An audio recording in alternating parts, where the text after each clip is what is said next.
Hello ছোট বন্ধুরা, আজ তোমাদের জন্য আছে বানর ও মাছের নদী যাত্রার গল্প। এক ছিল এক ছোট্ট বানর, নামটার মিঠু। মিঠু থাকতো এক বিশাল জঙ্গলের ধারে, যেখানে নদীটা বাঁক নিয়ে বয়ে গেছে পাহাড়ের গা ঘেঁষে।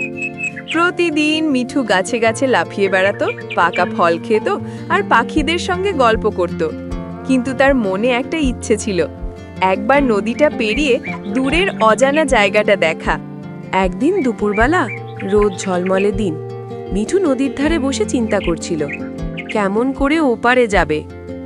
এমন সময় জলের ভেতর থেকে এক মাছ মাথা তুলল। বড় চকচকে রঙিন মাছ, নাম তার বিলু। মাছটা মিঠুর বন্ধু ছিল অনেক দিনের।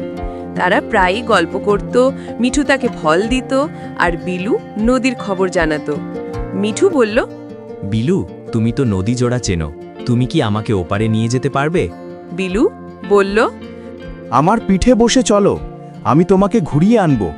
তবে তোমাকে শক্ত করে ধরতে হবে, নদীর স্রোত আজ বেশ জোরে। মিঠু আনন্দে চিৎকার করে উঠল। সে লাফিয়ে বিলুর পিঠে উঠল, লেজ দিয়ে আঁকড়ে ধরল। বিলু ধীরে ধীরে সাঁতার কেটে নদীর মাঝখানে পৌঁছল। চারপাশে জল চিকচিক করছে, পাখিরা উড়ে যাচ্ছে, সূর্যের আলো জলে নেচে বেড়াচ্ছে। মিঠু বলল, ওফ, কত সুন্দর এখানে, আমি তো এমন দৃশ্য কোনোদিন দেখিনি। বিলু বলল, নদীর বুকেই আছে আসল শান্তি মিঠু, এখানে দিনরাত একসাথে গায়ে স্রোতের গান। ঠিক তখনই এক ঘূর্ণি এসে পড়ল সামনে। বিলু বলল, ধরে থাকো, স্রোত খুব তীব্র। মিঠু ভয়ে কাঁপতে লাগলো, কিন্তু সে শক্ত করে বিলুর পাখনা আঁকড়ে ধরল।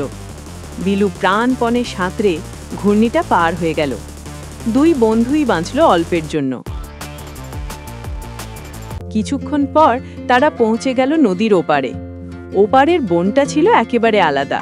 ফুলে ভরা গাছ, অপরিচিত পাখির ডাক আর হালকা কুয়াশায় ঢাকা ছোট্ট পাহাড়। মিঠুর চোখ বিস্ময়ে বড় হয়ে গেল। সে বলল, ধন্যবাদ বিলু, তুমি না থাকলে আমি কোনোদিন এমন সুন্দর জায়গা দেখতে পেতাম না। বিলু হেসে বলল, বন্ধুত্বের মানেই তো একে অপরকে নতুন জগৎ দেখানো। বিলু জলে ঝাঁপ দিয়ে আনন্দে লেজ নাড়ল। মিঠু সেদিন থেকেই বুঝে গেল, সত্যিকারের বন্ধুত্ব মানে শুধু খেলা বা গল্প নয়, একে অপরের সাহসের পাশে দাঁড়ানো। সন্ধ্যার সূর্য নদীর জলে লালচে আলো ফেলছে। মিঠু গাছের ডালে বসে বিলুর দিকে তাকিয়ে বলল, আগামীকাল আবার দেখা হবে আমার জলবন্ধু। বিলু বলল, অবশ্যই, নদী আর জঙ্গল একসাথে থাকবো আমরা। এভাবেই এক বানর আর এক মাছের বন্ধুত্ব নদীর স্রোতের মতো বয়ে চলল, গল্প হয়ে রইল জঙ্গলের মুখে মুখে। চ্যানেলটি অবশ্যই সাবস্ক্রাইব করুন, কারণ আর কিছুদিনের মধ্যে আসতে চলেছে আরও মজার মজার ভিডিওটি দেখার জন্য আপনাকে অনেক ধন্যবাদ।